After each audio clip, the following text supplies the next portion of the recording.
Premio Nobel de Economía. El modelo matemático de Tobin Baumol, que ganó el premio Nobel en el año 1981, explica la demanda de dinero, con el fin de intercambiarlo por bienes y servicios, teniendo en cuenta a la vez un motivo o especulación, donde mantener el dinero en líquido, es decir, en efectivo, tiene un coste de oportunidad, consistente en el monto de intereses que se deja de ganar por no tenerlo colocado en activos, pero también un aspecto positivo, ya que tener dinero en líquido nos permite hacer frente a cualquier transacción de una manera más rápida. Suponiendo que un señor recibe sus ingresos en la cuenta corriente de un banco, cada vez que quiere retirar su dinero tendrá unos costes de tiempo empleado y de desplazamiento. Por eso no nos debemos extrañar que a este modelo se le conozca como el modelo del coste de la suela de los zapatos. Minimizando una expresión matemática que considera todos estos costes, se obtiene que el número óptimo de veces que al señor le interesa ir al banco y el saldo promedio de demanda de dinero óptimo. Esta demanda será mayor cuanto mayores sean los costes de acudir al banco, mayores sean los pagos que la gente prevé que tendrá que realizar, menores sean los tipos de intereses que se pueden obtener colocando el dinero, y el número de veces óptimo que el señor va al banco depende inversamente de la demanda óptima de dinero. La aportación esencial es explicar cómo se genera este crecimiento económico.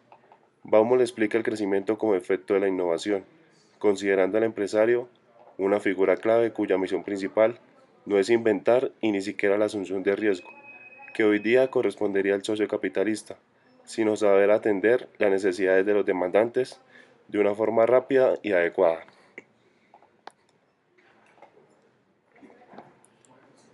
El segundo de estos es Robert Solow, que ganó en el año 1987 el Premio Nobel de Economía, con su teoría de crecimiento económico. El modelo de suelo pretende explicar cómo crece la producción nacional de bienes y servicios mediante un modelo cuantitativo. En el modelo intervienen básicamente lo que es la producción nacional, la tasa de ahorro y la dotación de capital fijo. Este modelo presupone que el Producto Interno Bruto Nacional es igual a lo que es la renta nacional, es decir, se supone una economía cerrada y que por tanto no existen importaciones ni exportaciones. La producción, por otra parte, dependerá de la cantidad de mano de obra que se emplee y la cantidad de capital fijo que haya, es decir, lo que son maquinarias, instalaciones y otros recursos usados en la producción, y lo que es la tecnología disponible. Si la tecnología mejorara con la misma cantidad de trabajo y capital, podría llegarse a producir más, aunque en el modelo se asume usualmente que el nivel de tecnología permanecerá constante. El modelo presupone que la manera de aumentar el Producto Interno Bruto es mejorando lo que es la dotación de capital, es decir, que de lo producido en un año, una parte es ahorrada e invertida en acumular más bienes de capital o capital fijo. Estos capitales fijos son las instalaciones o la maquinaria, por lo que al año siguiente se podrá producir una cantidad ligeramente mayor de bienes, ya que habrá más maquinaria disponible para la producción. En este modelo, el crecimiento económico se produce básicamente por la acumulación constante de capital. Si cada año aumenta la maquinaria y las instalaciones disponibles para producir, se obtendrán producciones progresivamente mayores, cuyo efecto acumulado a largo plazo tendrá un notable aumento de la producción y por tanto un crecimiento económico notorio.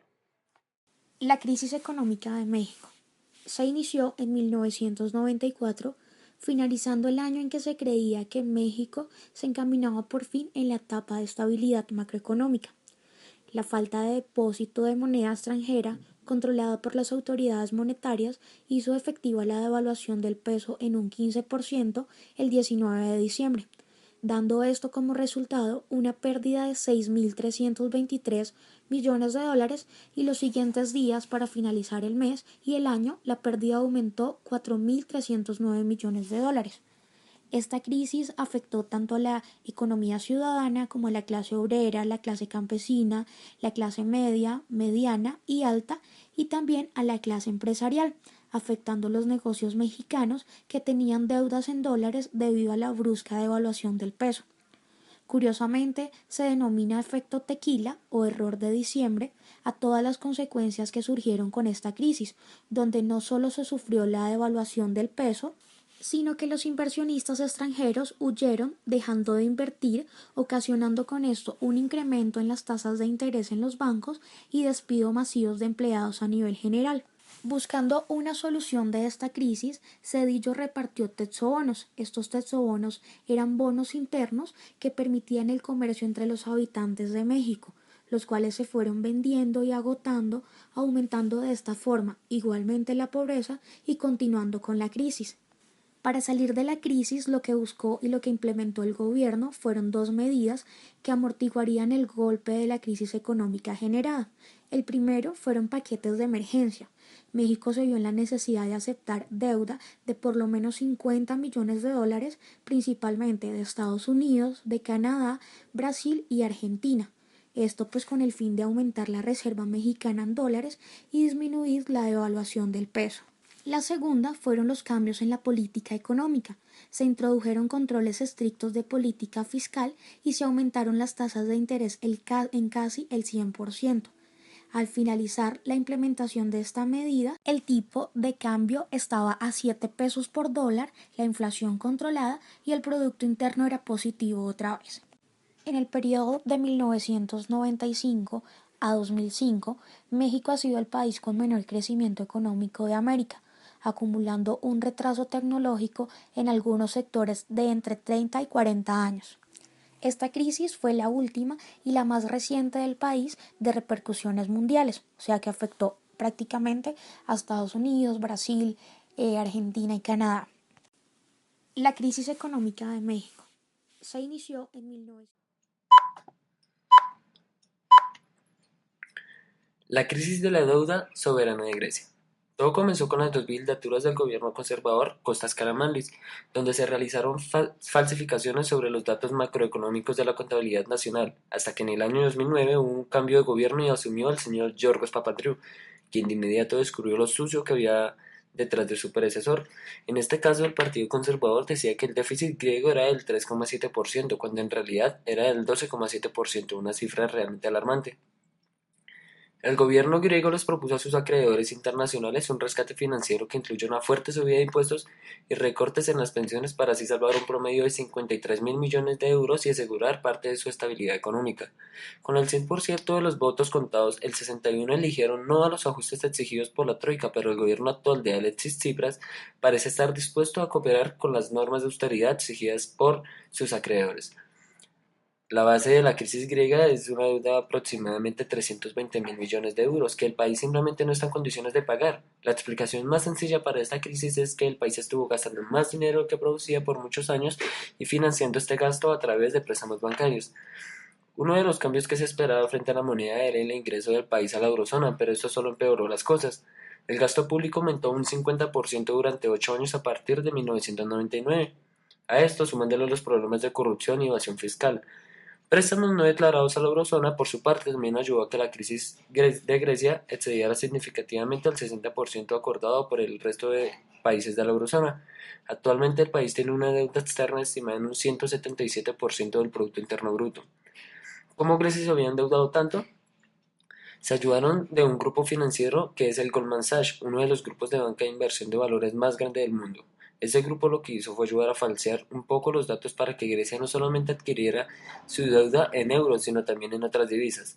Dentro de la Unión Europea se sabe que los países pertenecientes al euro no tienen la obligación de reportar a Bruselas las deudas contraídas en otras monedas, razón por la cual nadie dentro de la eurozona se había dado cuenta del gran problema en el que estaba metido Grecia y mucho menos sus mismos compatriotas. Entonces, cuando todos estos malos manejos comienzan a salir a la luz, viene una crisis de confianza no solamente de los ciudadanos contra el gobierno, sino también de sus principales acreedores. Por un lado, cuando ocurre esto, empiezan a haber grandes periodos de recesión, lo cual también conlleva una fuga de capital y además también empieza a haber una escasez de inversión pública y también privada. Después de unas exigencias de sus acreedores, llega el primer rescate financiero. El 2 de mayo del 2010, la Comisión Europea, el Banco Central Europeo y el Fondo Monetario Internacional, ahora conocidos como la Troika, le ofrecen a Grecia un primer rescate de 110.000 millones de euros para que cubra sus principales deudas que en su mayoría eran bancos privados de la región. Pero como era de esperarse, este préstamo no sería suficiente, por lo que un año después la suma aumentó a 240.000 millones de euros. Este rescate sostuvo una estabilidad por un tiempo. Cuando se empezó a agotar el dinero, empezaron nuevamente los problemas de Grecia. Luego, la Troika en el año 2012 le amplían el apoyo con una suma de 82.000 millones de euros. En las elecciones del 2012 y con un país al borde de la quiebra, los griegos deciden votar por una nueva alternativa y es Alexis Tsipras, quien dijo, ¿qué les parece si nos pagamos la deuda y reducimos las normas de austeridad? Si este país tuviera moneda propia, tiene la facilidad de hacer los llamados paquetazos y hacer devaluaciones competitivas al estilo borrón y cuenta nueva. Pero por tener el euro como moneda común no se puede hacer esto, ya que no es el único país que lo maneja y esto afectaría a los otros países de la eurozona. Sin embargo, si no existe voluntad política de mantener a Grecia en el euro, lo que digan las actuales leyes y reglamentos de la Unión Europea podría no importar. Efectivamente, si el Banco Central Europeo decide detener completamente el crédito hacia Atenas, las autoridades griegas no tendrían más opción que empezar a imprimir su propia moneda para intentar mantener su economía funcionando, y el Grexit, como se ha dado a llamar a la salida de Grecia del euro, sería una realidad.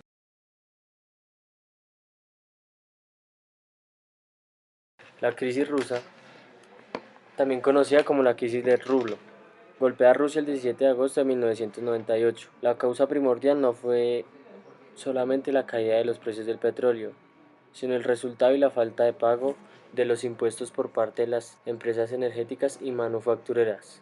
Una de las principales causas fue en 1997 la deuda interna se elevó drásticamente. También la disminución en la inversión privada.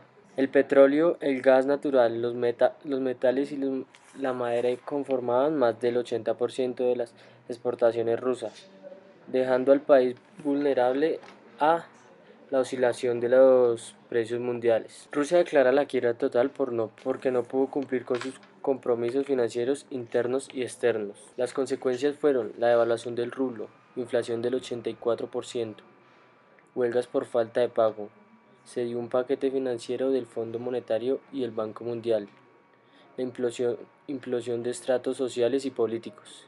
Quiebra del Fondo de Inversión Libre. Su efecto de se dio en esta crisis financiera también se tradujo en una crisis económica que culminó en 1998, que fue marcada por una enorme devaluación del rublo y un defecto sobre la deuda rusa. Esta crisis financiera se produjo en el contexto del comienzo de una desaceleración económica mundial. Por parte de una idea, la inflación anual de 1997 en Rusia fue del 84%. En el contexto internacional, la consecuencia económica de esta grave crisis fueron conocidas como efecto vodka. La crisis de Brasil, efecto samba, se da cuando termina la crisis en Rusia. Llega a Brasil en 1999, cuya economía fue deteriorando rápidamente en la medida en que turbulencia financiera se intensificaba en los mercados internacionales por los problemas en Rusia. En un intento por contener una masiva fuga de capitales, que en 4 meses fueron más de 35.000 millones de dólares, las tasas de interés brasileñas subieron más del 30% anual, con lo que la ya por sí elevada deuda interna aumentó aún más. Con la aprobación por parte del Fondo Monetario Internacional y de otras instituciones financieras internacionales, se otorgó un paquete de préstamos por 41.500 millones de dólares que, sumado a la implementación de una fuerte disciplina fiscal, se logró estabilizar a la economía brasileña. Sin embargo, la declaración de una moratoria por parte del Estado de Minas Gerais, según la economía industrial del país, generó nueva ola de pánico entre los inversionistas internacionales y las devaluaciones del real en casi el 9%.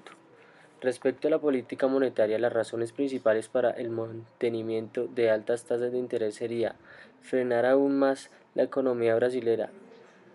A un nivel de precios, la devaluación significa un ajuste de precios relativo y aumento de los precios importados. La crisis inmobiliaria se dio debido a las alzas en los créditos que adquirían cada una de las familias para viviendas. El sector de finca raíz pierde valor, es decir, todas las propiedades tienen un devalúo como consecuencia el 9 de agosto de 2007. estalla la llamada burbuja inmobiliaria, donde comienza la crisis financiera del 2008.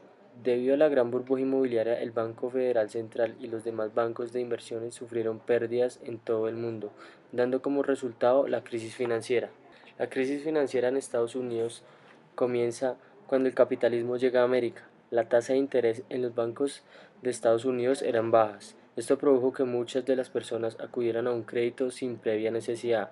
Cualquier persona podía adquirir en esta época un crédito, aun los que no demostraban unos ingresos suficientes. La mayor de la gente adquiría préstamos era para la inversión de vivienda, pero para reducir el riesgo en los bancos deciden por medio de un sistema hipotecario respaldar la deuda del cliente.